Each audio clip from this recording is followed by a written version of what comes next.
All right. Well, I guess 3, 2, 1. Here we go.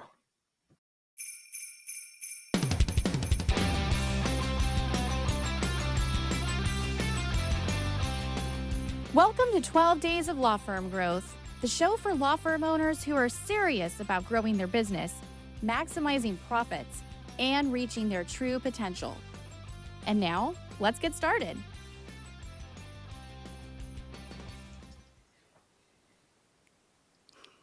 Hey.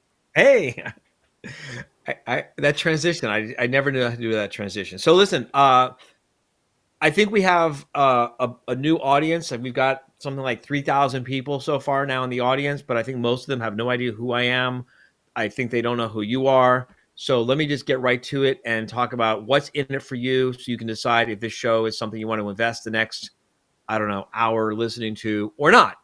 And if you do, great. We'll have a great time. You'll learn a lot that will help you. If not, better not to waste your time. All right, so here we go. So this show is all about helping you grow your law firm. This is for owners of small law firms who are looking to grow and scale your law firm. And by grow, I mean grow it in terms of top line gross revenue and or grow it in terms of bottom line net owner income, net operating income, and or grow it in terms of gross profits and or grow it in terms of, you're starting to get the idea. There's a lot of legitimate ways to grow a law firm. And we're not like a one-trick pony where we're just about gross revenue or we're just about bottom line net profits. There are times that you want to be focusing, really focusing on top line gross revenue. And there's other times when you want to be focusing on bottom line net profits. And there's other times when you want to be focusing on growing the efficiency of your labor cost ratio. And there's other times where you want to be growing the number of days or weeks or months that your business can keep going and growing even while you're away with emergency access only. The point is, this isn't like a cookie cutter, one size fits all. This is practical, real world, no bullshit, from the trenches. You're never going to meet another human being. You're not going to meet anyone who even would pretend to tell you that they have helped as many thousands and thousands and thousands and thousands of small law firm owners to build multi-million-dollar law firms as me. No one even pretends like they can do that. They have different, and there's good people out there. I'm not saying there aren't good people out there, but just in terms of sheer volume of law firms that we've worked with, no one even comes close. So this show is called the 12 Days of Law Firm Growth, and it's during the holidays, and it's a not too subtle reference to the 12 Days of Christmas. And the idea is we just want to give and share and answer your questions. And the format of the show is we get someone from my team. I have 150 full-time employees. We manage over 600 law firms, the fastest growing, most profitable law firms you can ever imagine. And so I get someone from my team to pick a clip from the vault and share it. And I don't know what clip they're going to pick until you see it and I see it. And then we play the clip and then we talk about the clip until you start hitting us with your questions about starting a law firm, questions about marketing a law firm, questions about selling legal services to prospective new clients, questions about what to do with how to maximize your labor cost ratio and get more productivity out of your staff, questions about financial controls, financial literacy. Today we have co-hosting the show with me, Carly from my team. Hi, Carly. Hey. And Carly actually runs our Profit First for Lawyers podcast. You want to pull up? You want to pick up the Profit First for Lawyers book? There you go. We wrote the book Profit First. If you haven't read Profit First, you should, and then you should read our book. If you have read Profit First, you should probably pick up a copy of Profit First for Lawyers, or just tune into the podcast. And anyway, Carly runs that podcast, and today is Delisi's mom's birthday, so they went out for dinner, and so Carly's filling in, and I think we're gonna have different members of the team every day. more or less. All right. So Yeah. anyway, let's get to it. First off, tell everyone why you picked this clip. We'll talk about the clip you picked later, but why did you pick this clip? This one was actually an easy one for me because I think you can't set goals. You can't make plans. You can't try to make sure you're running in the right direction if you don't know where you're going, if you don't know where you want to go. And this is something I'm definitely thinking of as we're getting closer to New Year's, right? Is how do I set goals that matter and figure out what I want? Question to you more directly. I'm a Yeah. busy lawyer. I got a lot of stuff going on. It's the 12 days of law firm growth. It's the holidays. Why should I invest the next hour listening to this show? What's in it for me? I mean, this one, I think if you listen to this show, you're going to figure out how to set better goals that will get you where you actually want to go and kind of unlock what you want to do so you So can grow we're your going business to that watch a direction. clip that's going to teach everyone how to set better goals. That's it. And why should they care about setting better goals? Because if you don't know where, I mean, it's kind of like if you're out on a boat and you don't know where you're going, then you're going nowhere. Like you But I might be know what my going goals super are. My goals fast. are I want to grow my law firm. That's what my goals are. My goals are I want more clients. My goals are I want more revenue. My goals are I want more clients, more cases. My goals are I want more of all the stuff that I think I don't have enough of in my firm. That's my goal. Why do I need to set better goals than that? It's not a good goal. It's not a good goal. It's not That's a shit quantifiable. It's goal. not. That's a shit goal. Yeah. Carly's too nice to say it, but that's a crappy goal.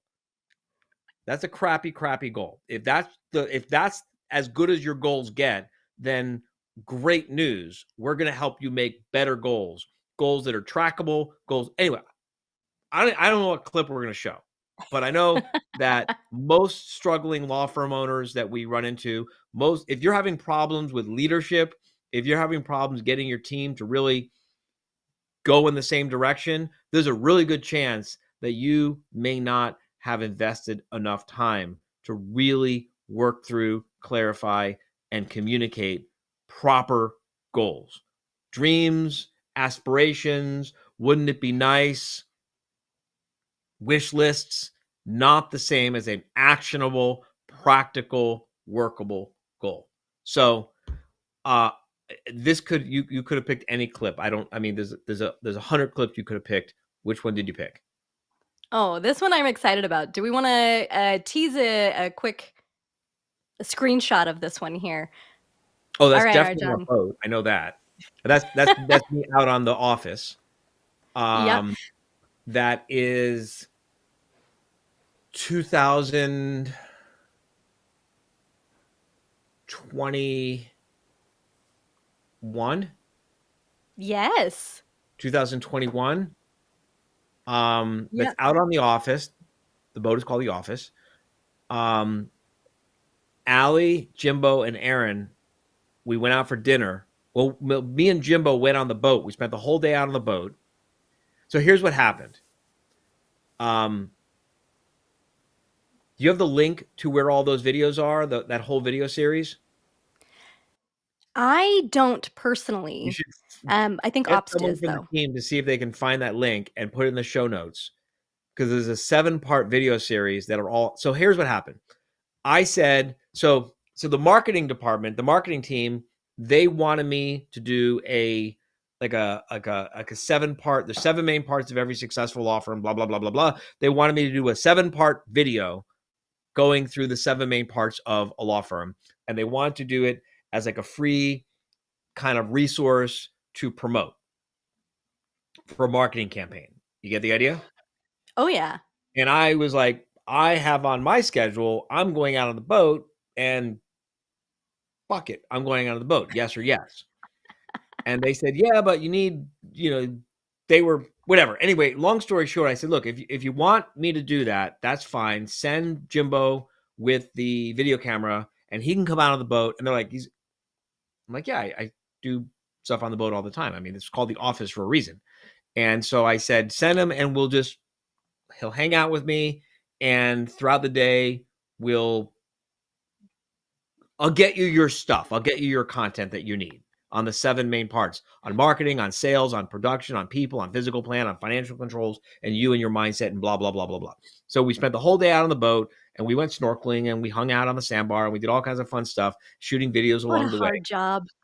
And Such a hard then job Jimbo had. Erin, Jimbo's wife, and Allie, my wife, they took an Uber and met us somewhere, and we went out for dinner on the boat, and then that was us coming home, I think, after dinner, that was us coming home after dinner. I know, because it was very dark. It's about 11 p.m. in this clip. It was a long day. Yeah. All right. Okay, well, I'm excited for this one then. Arjun, do you mind if I do the honors? Do the honors. All right, let's roll the clip. Your business is supposed to serve your life. Your life is not supposed to be about serving your law firm. Everything in your business plan needs to revolve around your goals. The scariest thing, and I mean it's scary, the scariest thing that I help anyone do is get honest about their real goals. I have this question that I've asked literally over 10,000, I'm not even going to say lawyers, even though most of them were, adults, men, women, husbands, fathers, mothers, wives, sisters, brothers, parents. It is terrifying. But what your clients and what your staff needs most from you is leadership. And it's really hard to be in integrity and ask your clients to be honest with you about what they really want to achieve and why it really matters to them if you are not willing to be and can't find the courage to be honest with yourself about what matters to you and why it matters to you. We talk about your law firm serving you financially. At the end of the day, life is meant to be lived.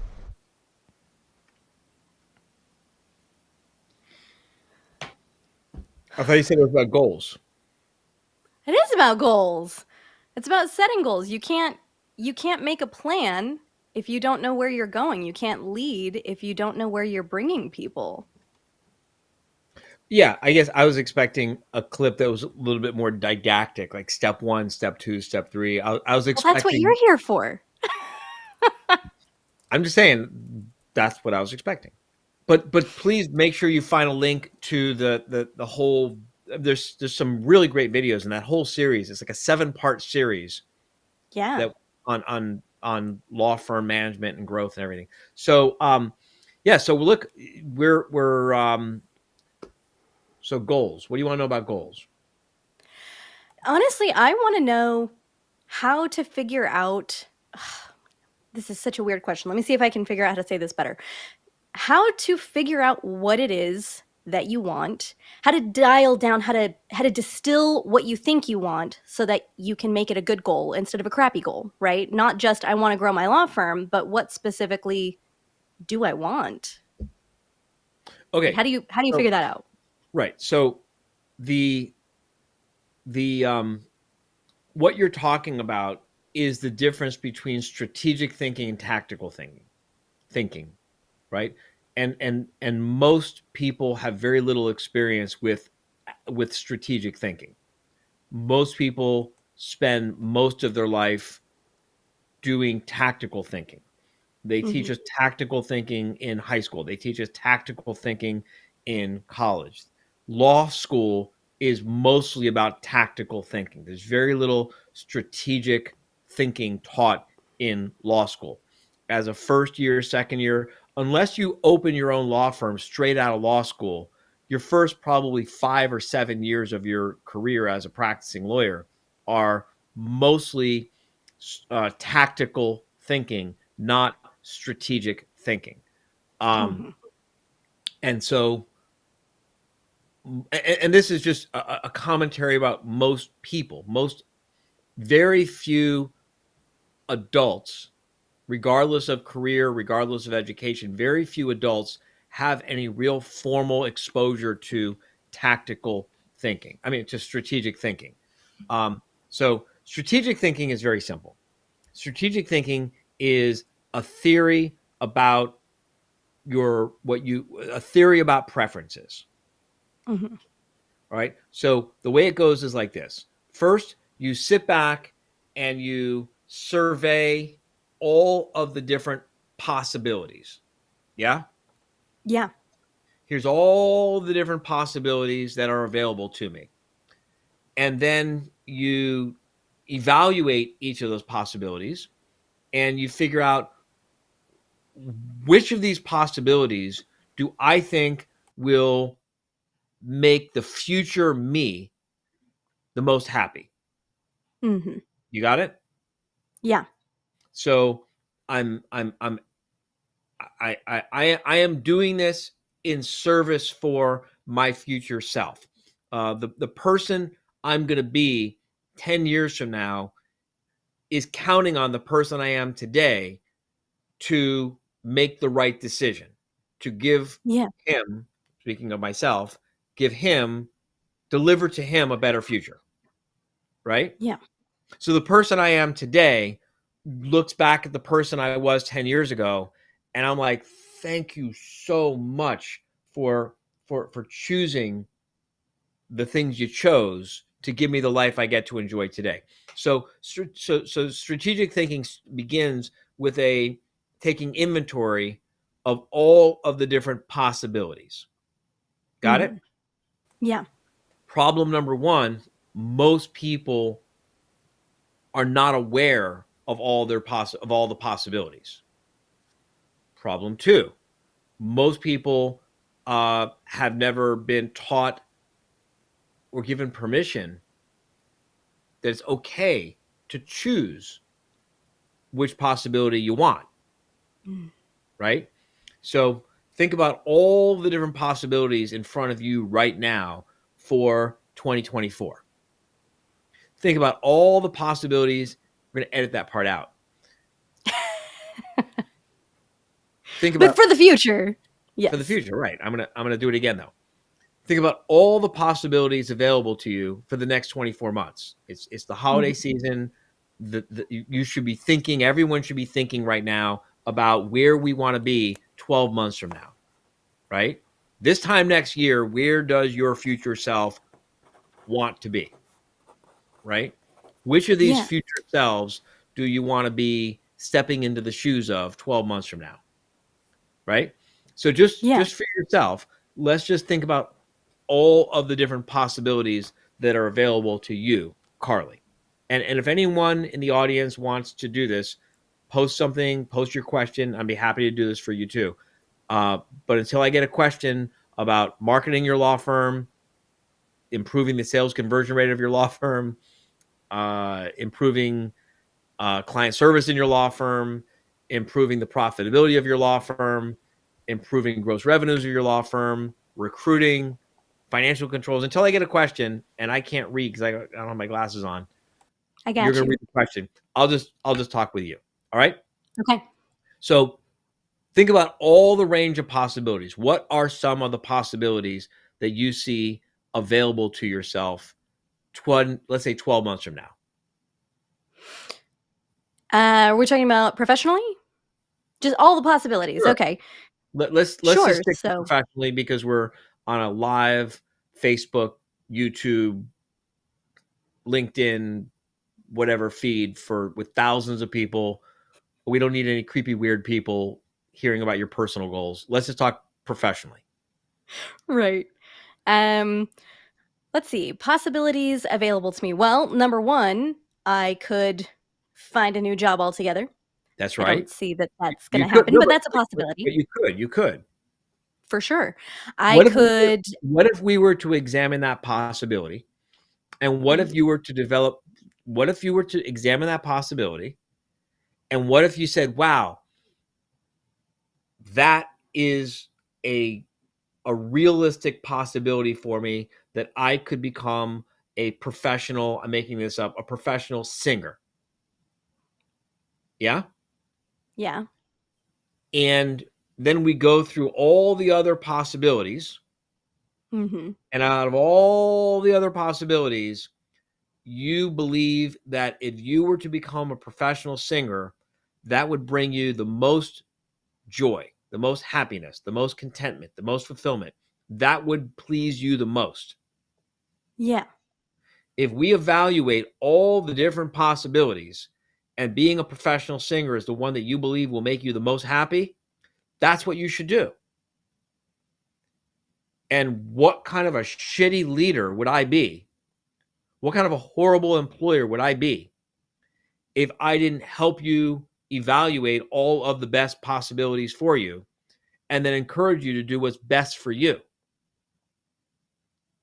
That would make me a shitty boss, right? As much as I don't want to lose you, I have to be willing to lose you. I have to be willing to help you achieve your fullest potential, even if it means losing you. That is how you get the best performance out of people, when they know that you will always try to help them achieve their fullest potential. And by the way, if you're at all smart and if you're at all creative, you as an entrepreneur will figure out ways to align your interests with their interests so that when they go after their goals, they pull your wagon along with them. And then it becomes like, I don't want to say effortless, but let's just say a lot easier to get amazing performance out of your superstars. So anyway, Yeah. you were going to say something. Well, I was just going to say, it would have to be a really amazing opportunity because you have walked the talk on that. You told me from day one that you were invested in my fullest potential. You take a look at my back here, right? Like I'm sitting in front of a wall of books, and it keeps going, by the way. My bookshelves are not quite as all-consuming as yours are. They don't go wall to wall yet, but they go an entire wall, and it's a long wall.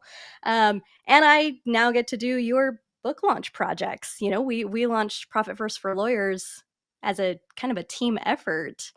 And then I got to use my theater degree and host a podcast. That was really fun. And then you paid me episodes. 43 43. episodes. And I got to talk to 5 Mike Michalowicz and Ron friggin' Saharian. That was cool. And you were 5 episodes deep into the podcast before I even knew that it existed. That was cool too. Thank you for not firing me. Why would I fire you? Well, we didn't exactly have permission to use all of that content. I didn't use anything that I thought you would be upset with. I don't think I have any clips that I think you would be upset if I showed. But in any case, like I think as far as like goals for the future, things that I could attain, it would have to be a really outstanding, out of this world opportunity, because but I'm here's the already thing. getting to do the things I want to do. So here's the thing, and this is the point for everyone listening, right? Because you're the owner of a Yeah. law firm, you want to build a team, you want to have superstars, you want to have high performers. The way you get high performers is by making a commitment to helping them reach their full potential and showing them how they can use the job that you have, that you need done, how they can use that job to move themselves closer to their own goals. If I've got 150 full-time employees. I'm not saying that I know what each and every single one of them is doing. I don't probably know the names of 100 of the 150 of them because, these report to this and these report to this and this level reports to me. And this isn't me being an asshole who doesn't care about people. It's just the practical reality is having 150 employees. You don't get the opportunity to know everyone one-on-one, which is why it's so important that you build a culture that fosters all of this, right? Because I can take a very active interest in the financial, personal, and professional goals of my direct reports. And my direct reports have to take an active interest in the financial, personal, and professional goals of their direct reports. And their direct reports have to take an active interest in the financial and personal and professional goals of their direct reports. And basically what we're doing is we're doing strategic planning. We're helping our employees do strategic planning for their own career. There's a really great book called The Dream Manager, and everyone you should listen to it or read it. It's an audiobook and also a good book. The Dream Manager. And like, we have a full-time employee who is our in-house full-time dream manager, and this is what she does. She is because I can't do this with everyone. I can only do it with my direct reports. So we had to build basically a department that just does dream manager, career coaching, and strategizing with everyone. So we could build a team of superstars. And it's not just because I'm so nice and so altruistic and I'm such a wonderful person. And it's extremely profitable also. So anyway, Carly, back to you. And by the way, if anyone has any questions about any of this, you want to talk about how to market your law firm, you want to talk about how to convert your clients, you want to any of that stuff, post it. And by the way, we typically get a couple of thousand people who listen to this podcast when it's recorded, not live, right? So will you tell them how they can post their questions if they want to get their questions answered in a future episode? Yeah, go ahead and send an email. Use Team Arjon at howtomanage.com. Send us a question. Make sure your subject line says 12 days of law firm growth, and we'll make sure to put it in the following episode once we get it. Unless we get completely inundated, in which case we might pick and choose and get back to you later. And maybe we could do a We whole do episode have- with this. We could just do a whole episode with nothing but Q&A. Oh, that would be fun. That would be We fun. do have a question for you now, Arjon. All right, before we get to that question, let me just finish with you. So Yeah, please. So we identify all the different range of possibilities, right? Yeah. The problem that most people have with strategic thinking is they're not able to identify all of the possibilities. Yeah. Right? There's a lot of, so it's like they're too close to it. They're inside of it, right? And it's very difficult to do this for yourself. Even I have to bring in coaches and consultants and advisors to help me see all the possibilities, because sometimes it's too close for me to see too, right? And this is one of the big things we do at How to Manage a Small Law Firm is we do this with our 600 law firms that we manage. Is we help them think about all the possibilities, and then you obviously have to rank them by how realistic they are. You know, what's the upside potential? What's the risk? You know, how big of a pain in the ass is it going to be? What's the best thing that can happen if it goes right? What's the worst thing that happen if it goes? What the worst thing that can happen if it goes wrong? And you know, how committed to it are you? How interested are you? How excited are you about making this happen? Right? And then you do that, and then you pick, of all the different possibilities, you develop a theory, and you say, I think that outcome will make me the most happy if I achieve it. That's called making a strategic goal. A thoughtful, well-considered, deliberative, after thoughts and analysis and discussion, strategic goal. And what powers the goal, and this is where people get really fucked up with this stuff, because there's this idea that you can't be emotional with your goal setting. It's exactly the opposite. You've got to get emotional, right? Because it's the emotion that's going to power you to get up when you fall on your face. It's the emotion, the excitement, the love for that future life is going to power you to get up when things get in your way. It's going to power you through all the obstacles that are going to get in your way, right? It's got to be emotional.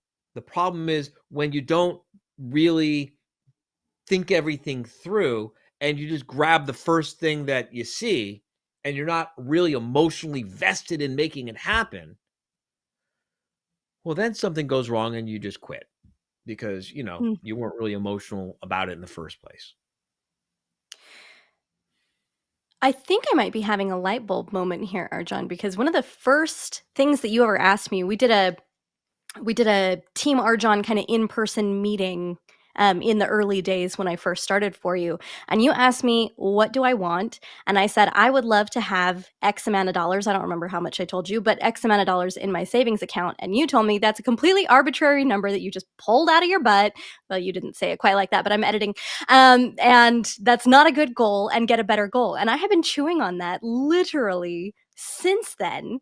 And I couldn't, so I guess what I'm hearing is if you're not emotionally tied to it, if you make a goal that doesn't make you feel something when you think about achieving it, that is something that makes it a bad goal.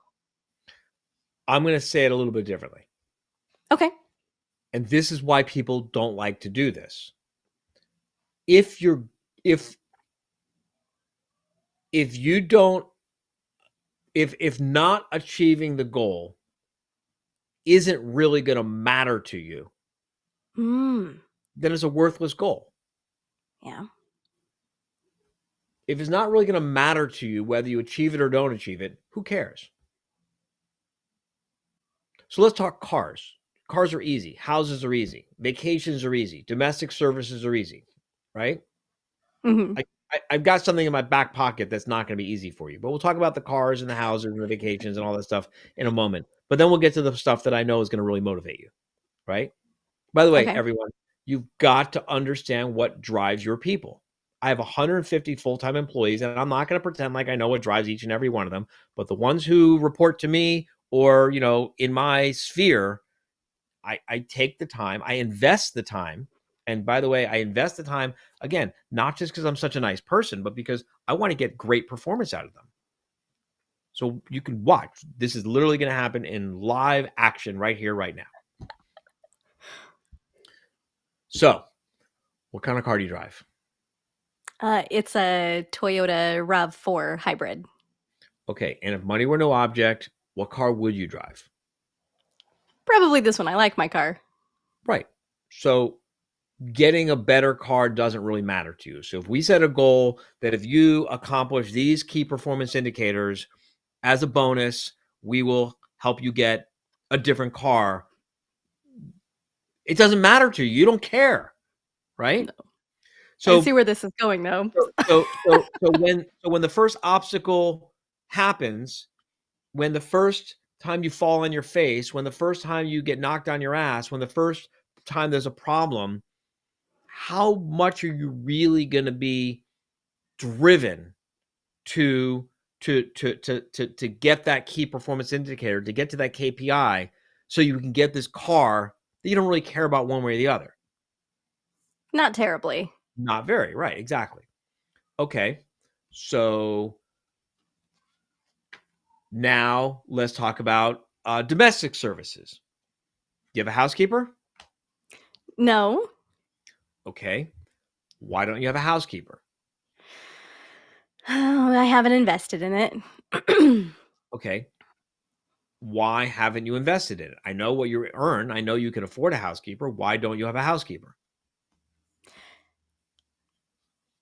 I don't have a good answer. I would like one, and I have not made the time or the effort to research it. I guess part of me still feels like if I spend that money, then I don't have that money, and then will I have enough for all the other things that I need?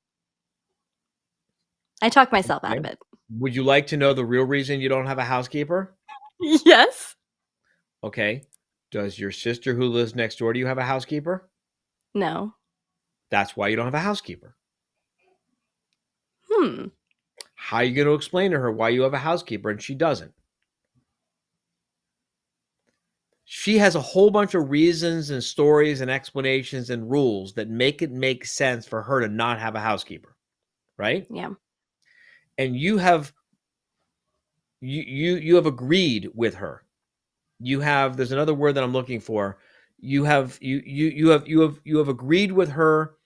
She told you all of her reasons, and you said, I agree with those reasons. and then you gave her all the reasons why you don't have a housekeeper, and she said, I agree with all those reasons. And I know enough about you and your relationship with your sister to know it's the same reasons. So you would basically have to go to your sister and say, turns out, sis, your reasons for not having a housekeeper are all a bunch of self-defeating bullshit. And I'm going to prove it by breaking the rules in my own life, getting the housekeeper, and you'll see how much better my life. This is the problem. You get It's what I'm the saying? tribe, right? The Finding the tribe tribe. has its rules, and one of the rules of the tribe is we don't have housekeepers, and here's the reasons why. And you've subscribed to and pledged allegiance to the rules of that tribe. And for you to get a housekeeper, you'd have to break the rules of that tribe. And there's a way to do that, by the way. There's a way to do that. There is a way to do that, and I can help you with this. By the way, I just saw someone put, download the business plan. Go to howtomanageasmalllawfirm.com/12 days to download the business plan workbook. It's complimentary. It's our gift to you in the holidays. Download the business plan workbook from howtomanageasmalllawfirm.com. If you don't have a written business plan that you can show to your family, that you can show to your staff, that you can show to, that you can be held accountable to in writing, that establishes your financial goals, your personal goals, your professional goals for the business, and then lays out the tactical things that have to get done with regard to marketing, the tactical things that have to get done for sales, the tactical things that have to get done with production and staffing and financial controls. If you don't have a written plan that explains how your business is supposed to work, then you're just wandering around in the dark playing blind archery. If you do have a business plan, then you definitely want to download that business plan workbook and use it to help you just make sure that you can tweak and improve your business plan. All right. So Carly, back to you and your toilet. All right. So, yeah, so you got to violate those rules of that tribe. Yeah. Right. Which, going back to goals, part of the problem with setting goals is that most of the goals, and this, by the way, is one of the biggest reasons people don't have goals. Yeah. Think about a goal. Think about it. Very few people have a goal of remaining stagnant. Yeah. Most goals are about growth. Growth requires change. Change requires you to do things differently than you've ever done them before. Doing things differently than you've ever done them before requires you to break the rules of your tribe. Because the rules of the tribe are that this is how we do things.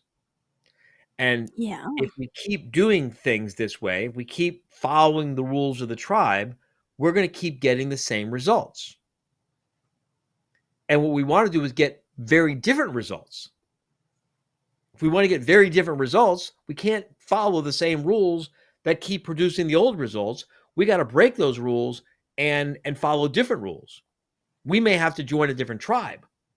Like we may have to go, get yourself to a live quarterly meeting with, 600, 700 at the next one. I think we'll have 600 or 700 owners of some of the most successful, fastest growing law firms you've ever even imagined.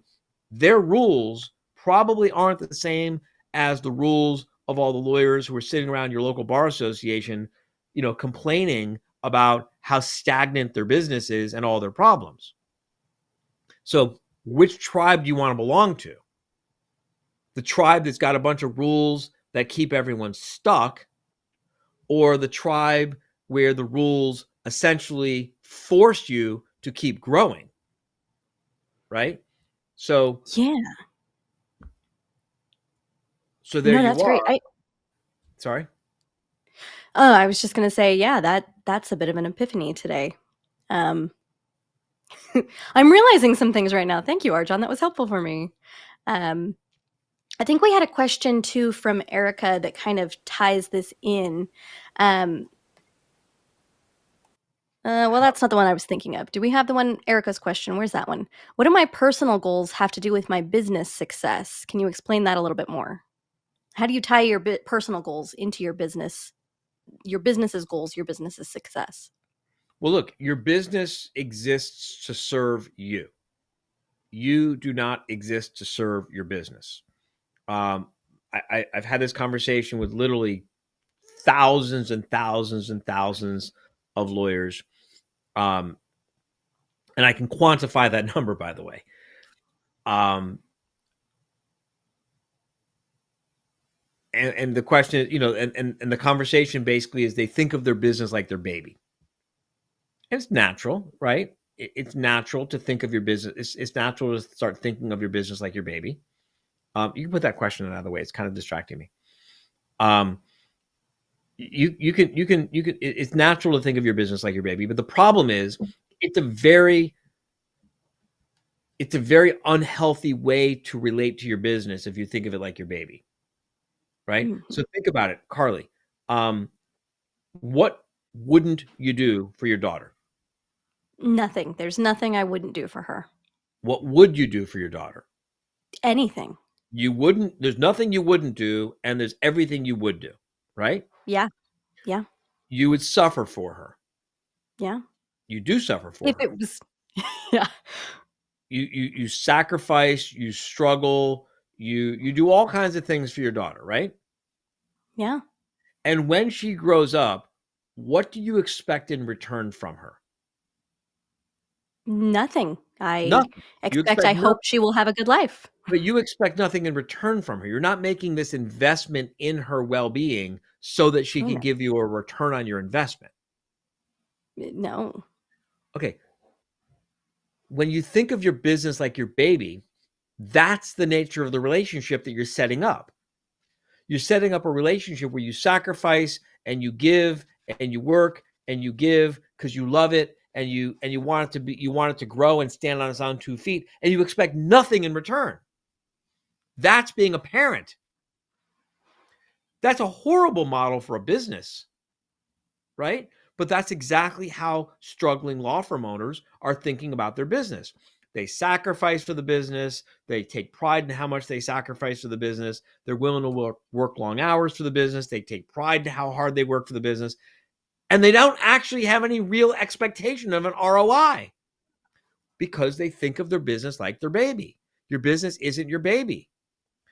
The more healthy analogy, the more rational analogy, the more healthy analogy, the more profitable analogy is to think of your business like your mule.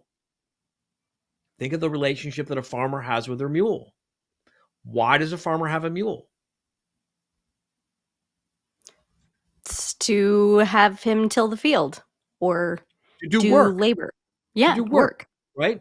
The farmer, the only reason that it's not a pet, the only reason the farmer has a mule is to do work, to make the farmer's life easier, right? The farmer gives input, food, housing, a barn, right?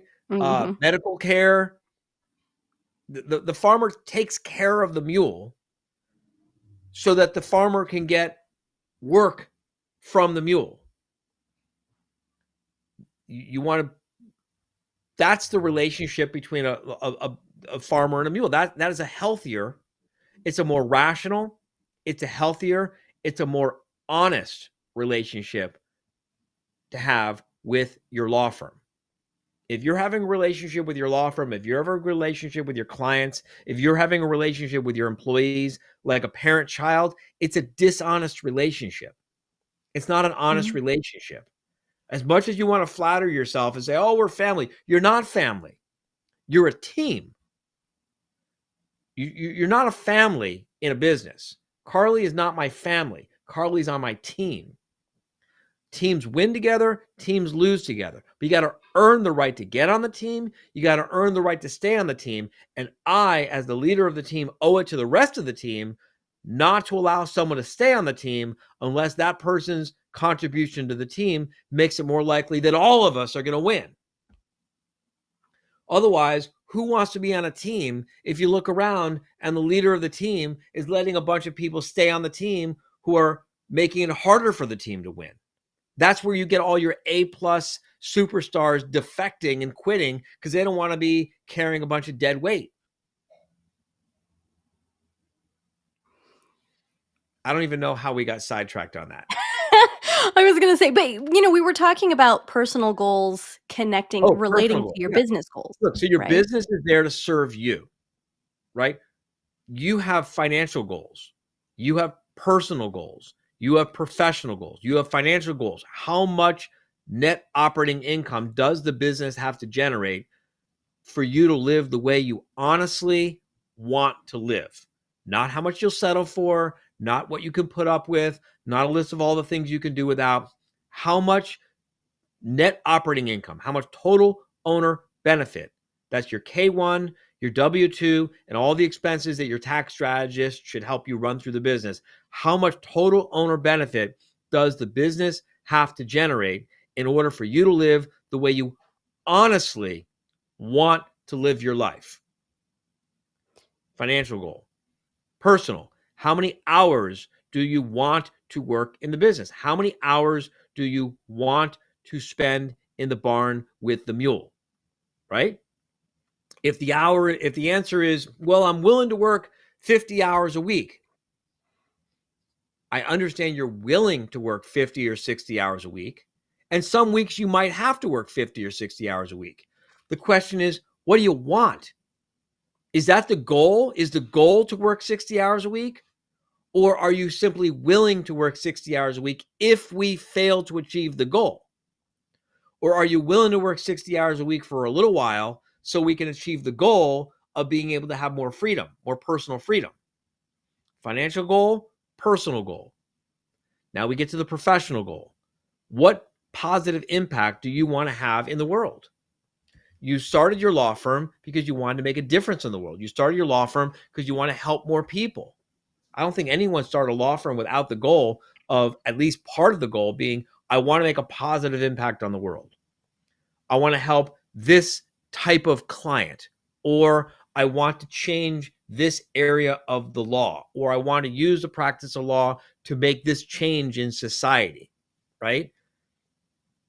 You want to make some kind of a positive professional impact on the world, because if the law firm is not serving you financially, it could be all kinds of great things, but it's not a successful business. Or if you make millions of dollars, but it requires you to work 70 hours a week, 52 weeks a year, and makes you a stranger to your family, it might be financially successful, but it's not a personally successful law firm. It's not serving your personal life. And oh, by the way, it's not sustainable either, because that'll eat you alive, and then the whole thing will crash and burn and fall apart. Mm-hmm. And third is professionally. If the only way for you to make the money you're making, and if the only way for you to work the hours you want to work is by doing work for clients you hate, doing work you hate for clients you despise, that's not a sustainable business either. That's not going to allow you to really provide leadership. That won't allow you to show up with real love in your heart to do the work you want to do. So we got to set financial goals that matter to you and excite you and light you up at the prospect of achieving them, and scare you a little bit and make you a little bit uncomfortable if you don't achieve them. We got to set financial goals that do that for you. We got to set personal goals that get you excited at the prospect of achieving them and scare you a little bit if you fail. So you stop making excuses. Take all your excuses and shove them up your ass and get the work fucking done. Hold people to your standards. Stop giving everyone a break. I'm not saying you have to be an asshole about it, but stop taking shit from people and stop making excuses and stop procrastinating and get your shit together so you can achieve your personal goals, so you can be the kind of parent you want to be, so you can be the kind of spouse you want to be, so you can be the kind of person you want to be. Because this isn't a dress rehearsal. This is our life. This is your one precious life. And set goals that matter to you professionally. That's how you set real goals. And then you share these goals with your staff and they get excited about these goals. And then you help them set goals that matter to them, that align with your goals. And the whole thing is everyone starts rowing in the same direction, and things just start to really go smoothly. Yeah. That was great, Arjan. I really enjoyed that. You do this thing that was really super impactful. I know when I first started, and it's something that I go back to a lot, where you say it is 24 months from now, right? It's January 1st on whichever year that is, approximately 2 years in the future. And what does your life look like? And anyway, I don't know. Do you have a set? Can you break that down for the audience too? Because I know that I need the reminder, but also I don't think I'd ever heard anybody explain it that way. And it was helpful for me when setting my goals last year. I learned that from Seth Godin, just so you know. Oh, yeah. Yeah, give credit where credit is due. I learned that from Seth Godin. And his exercise is, it's January 1st, 36 months from now. And wake up and visualize, where are you waking up? Presumably a bed. Hopefully not a bar room floor or an alley, right? Not if Where I'm are you setting a waking up? goal. Where are you waking up? Or exactly, where are you waking up, right? And try to describe it as vividly as you can. Make it like really real in your mind, okay? Our subconscious cannot distinguish between reality and a vividly enough imagined reality. Anyway, that's a whole different podcast. Describe that. Describe how you're waking up January 1st, 36 months from now. Okay? Give everyone a moment to just take a quick snapshot of your surroundings. Okay? Now, what has to be true the night before when you go to sleep in order for that to be true the next morning when you wake up? I know that sounds really obvious and simplistic, but it'll connect something in your mind. It's an important step to do in the process. All right? And by the way, we have a whole recording of this that you can put in the show notes that I'll share with everyone, where we walk everyone through this entire exercise with a workbook and everything. Will you make a note to put that in the show notes? Yep, you got it. Okay. It's one of the live quarterly meetings. I don't remember which one. We'll find it. Yeah. Okay. So then that has to be, so in order for this to be true on January 1st, 36 months from now, pretty much the same thing has to be true on December 31st, 36 months from now, the day before, right? So that's going to be true on December 31st, 24 months from now, whatever it is. What has to be true on July of that same year? Look, let's talk practical stuff. 36 months from now, January 1st, 36 months from now, where are you waking up? You asking me? Yeah, you're the only person I have to talk to. This is... I didn't. I don't know. Take the point. I take the point. 36 months from now. I mean, I'd love to be on vacation. Ooh, maybe in Australia where they do the fireworks. That would be really fun. So 36 months from now, you and your daughter are going to wake up in Australia. Yeah. In a tent? No, in a really nice hotel that has a good view from the night before of the fireworks over Sydney. Okay. Well, that means what has to be true the night before on December 31st?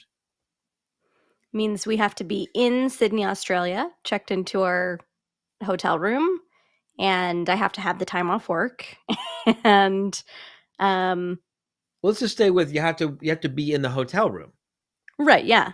You can go to sleep in Ohio or Idaho on December 31st and wake up in Sydney. No.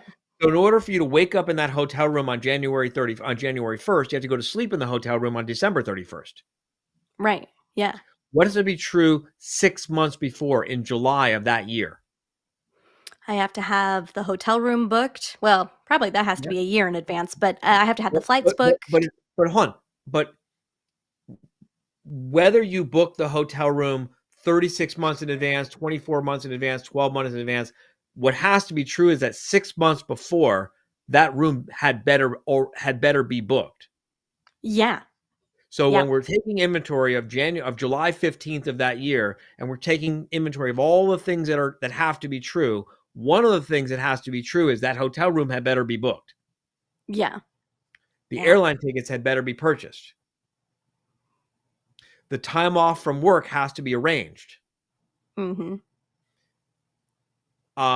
That means you have to have a job that gives you that flexibility.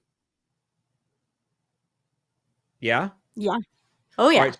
So for that to be true on July 15th of that year, what has to be true on January 1st of that year, 6 months earlier?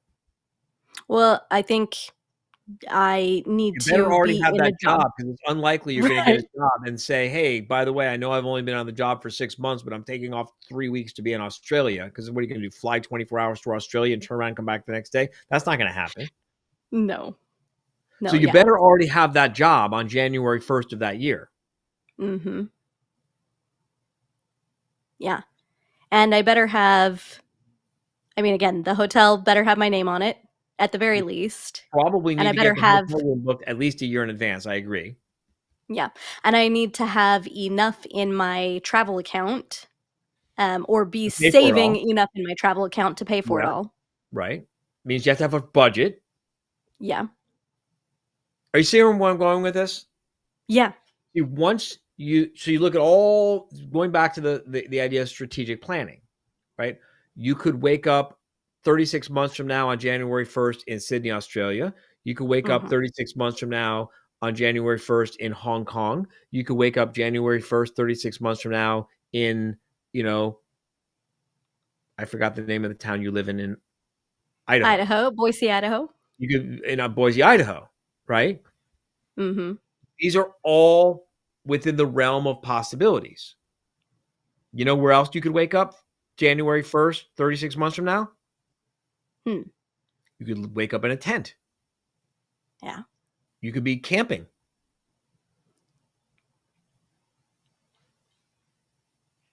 Is that something you think will bring you joy? It doesn't look like it.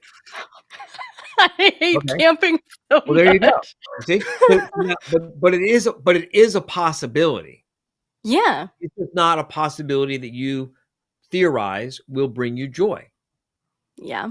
So let's not consider that one seriously and take that one off the table as a strategic option. Yeah. Okay. Man, The I problem is, hope the audience has been getting as much out of this one as I have. This is really timely for me too, Arjun. I'm glad that they assigned me this particular episode.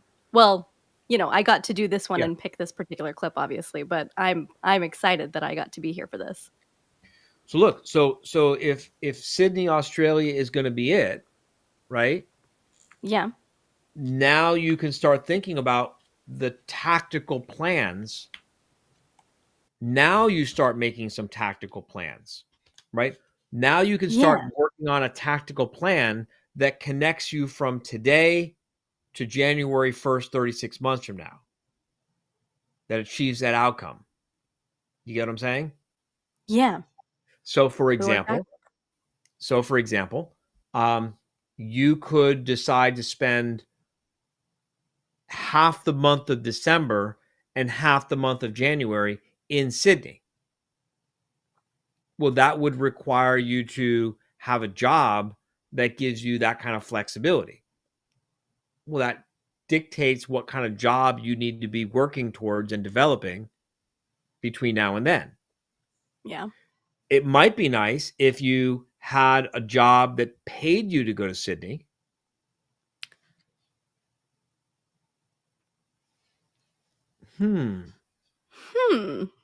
You know what's in Sydney? A lot of small law firms. And maybe we could develop some sort of plan where we would do a big marketing thing in Sydney in December and January, 36 months from now. And you could be part of the team that goes there. to make that whole thing happen. See, Yeah. Hey, man, maybe Profit First for Lawyers needs some international law firm owners.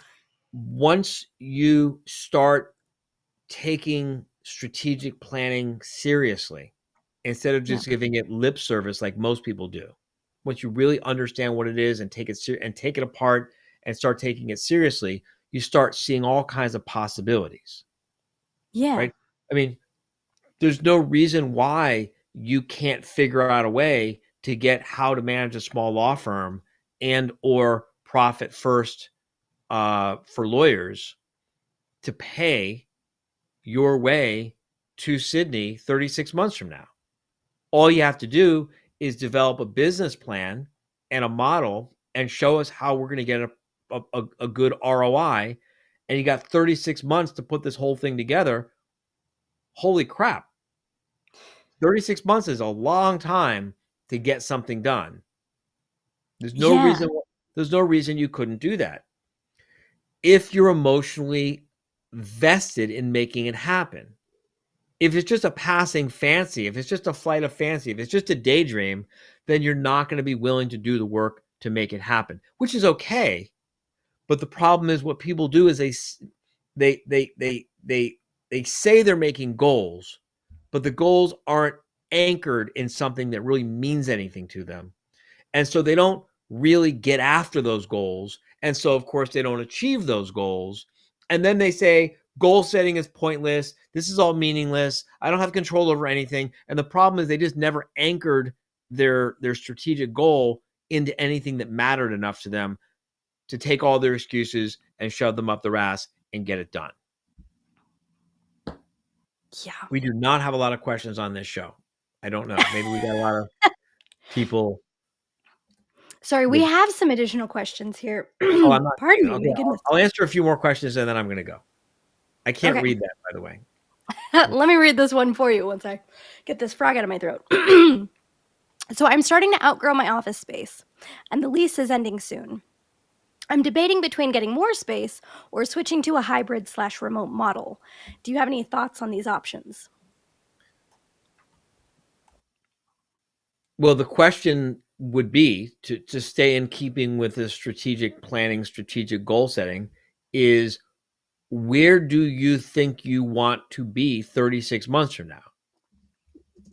What 36 months from now, do you want to be working in an office with a team working in an office, or 36 months from now, do you want to be in a hybrid situation? There's pros and cons of each. I mean, I have an office. I've got 20 something people who work from my office in Miami. But I work from home probably half the time. So I would say I have a hybrid. Plus I've got 100 plus employees who don't work from the office in Miami. So there's nothing inherently better or worse, good or bad about hybrid. Go back to the question again, Carly. What was the question? Yeah, so I'm read so the sorry. question It's again. frog. Let me pull it back up.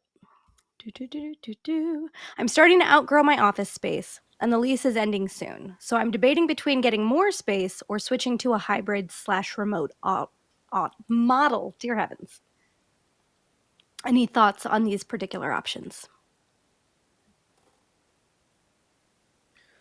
I would be very wary of anyone who gives you an opinion based on the information that you provided there. And that's not a criticism of the person asking the question. I'm just giving you a heads up that anyone who presumes to give you an answer based on that kind of information is probably someone who's afraid to say, I don't know enough based on that question to give you a really good answer that I think you should be able to depend on. I think in future shows, we're gonna have a way for people to like call in and then we can talk about it. And I'll just need to ask you a lot of questions to help you make that decision. But look, I'll say this. We've got million and multi-million dollar firms in just about every practice area you can imagine that work with a hybrid model. We've got million and multi-million dollar law firms that we manage in just about every practice area you can imagine that work with a strictly office model. Both work. It's really a question of what's going to make you personally the most happy. don't for 1 second think you're going to get the answer to this question on a spreadsheet, because you won't. You're going to get the answer to this question based on what you yourself personally will be the most happy with. Love it. Other questions? Oh, how do I build flexibility into our goal setting process? Oh, sorry, hang on. I try goal planning and setting and tend to get overwhelmed because I don't know how to implement these in my business. So I think they're asking about tactics. Hang on. I try goal planning and setting. Okay. I try goal planning and setting and tend to get overwhelmed because I don't know how to implement these in my business. I think you're not actually doing the tactical exercise. When you got really clear, or strategic exercise, when you've got really clear strategies, when you decide on a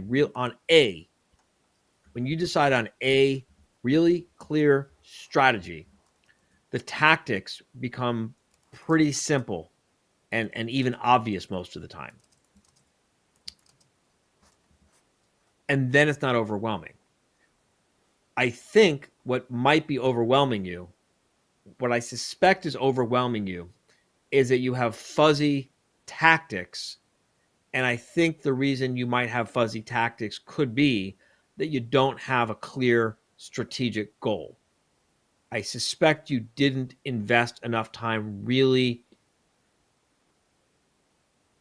exploring all the different options and thinking through all the different options and evaluating all the different options. And what people usually do, and our clients do this all the time, and we have to pull them back out of it.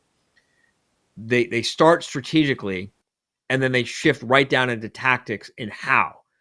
Strategic thinking does not ask the word how. How does not exist in strategic thinking. How is tactical. Strategic thinking is why and what and whether and which. Whether I'd prefer this over that. Which of these different options would I prefer? Why do I think I would prefer this option more than any other option? That's strategic thinking. As soon as you start getting into how, now you're into tactical thinking. You got to not allow yourself to use tactical, to fall down, to slip down into tactical thinking. You got to stay on the strategic level until you are really decided on a strategy, and then we can work on the tactics. And oh, by the way, if in the process of working out the tactics, we figure out that you don't really want that strategy as much as you thought you did, that's not a problem. We can just go right back to the store and shop for a different strategic goal and pick a different one and then develop the tactical plan for that. Yeah, you're not stuck because the strategy Yeah, is you're a not theory. tattooing your strategy on your forehead. You're allowed to change your mind. I love that. I think this is also another good time to plug that business plan workbook. This really is a really great resource and it's free. So go to howtomanageasmalllawfirm.com/12 days, download this. It has a lot of great information on how to get some of these things down on paper to turn your strategies into something a little more tactical. Yeah, it'll walk you through how to do this in a very step-by-step simple way. Like anyone can do this. This is not complicated. You don't have to have like an MBA or a business degree or a CPA behind your name to do this. This is very, very, very simple, plain English. It's very liberating. It'll give you a lot of confidence as you go into your new year to be able to have this thing to work from as a target, as something that at least you're aiming for. Yeah. Do we have any other questions? Otherwise, I'm going to wrap this thing up. I think we've gotten some great information. We had a couple of others, but I think we've answered them already. Do you want to tease tomorrow? First, let's just show the Profit First for Lawyers podcast one more time. Everyone should go to profitfirstforlawyers.com and just start listening to the podcast. It's a great podcast with a lot of really great information. Thanks. It's had thousands and thousands and thousands and thousands of downloads and listeners, and with some pretty very positive feedback, I think. And it's fun. Even if I do say so myself, it's a really fun podcast. I really like it. Yeah, me too. I think if you don't like the first one, you probably won't like the second one. Is that fair to say? The first episode, you probably won't like the second episode. Yeah, I mean, it's not like the first episode. It's like, you know how some television series, like, you got to watch the first one. You kind of have to suffer through the first one, the second one, and then you kind of get hooked on it. Yeah. This isn't like that. Profit First for Lawyers. If you don't love it the first one, I think you're just not going to love it. Yeah, I mean, I definitely feel like it continued to get a little bit better as we went, and we figured out like some of the like equipment stuff, like the quality of the sound and the video and stuff got better. But I would agree with that. I think the first episodes still really stand up on their own. Yeah. What I'm saying is they don't have to make a massive investment to decide whether they're going to like it or not. You can listen. No, not at all. You don't have to watch it. You can listen. I actually have only seen 2 of them. All the others I've heard.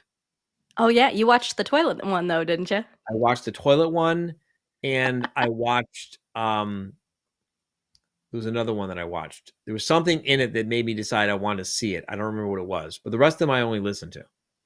Oh yeah, was it the Halloween one?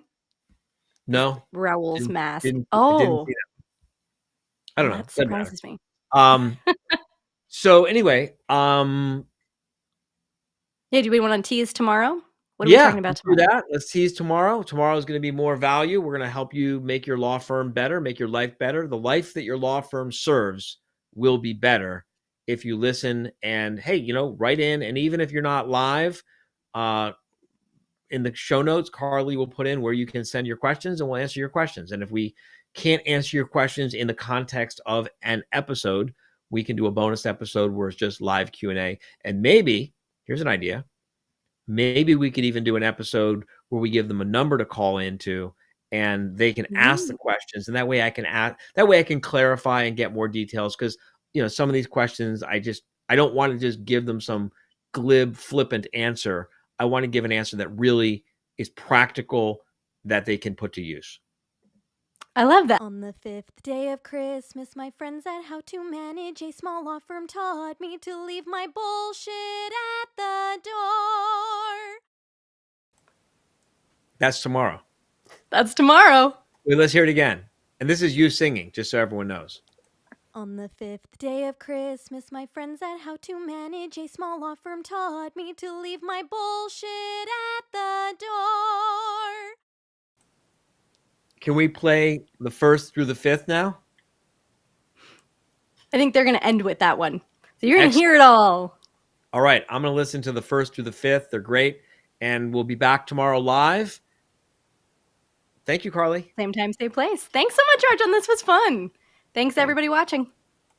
On the 4th day of Christmas, my friends at How to Manage a Small Law Firm taught me how to set better goals so I don't waste time next year grasping at straws.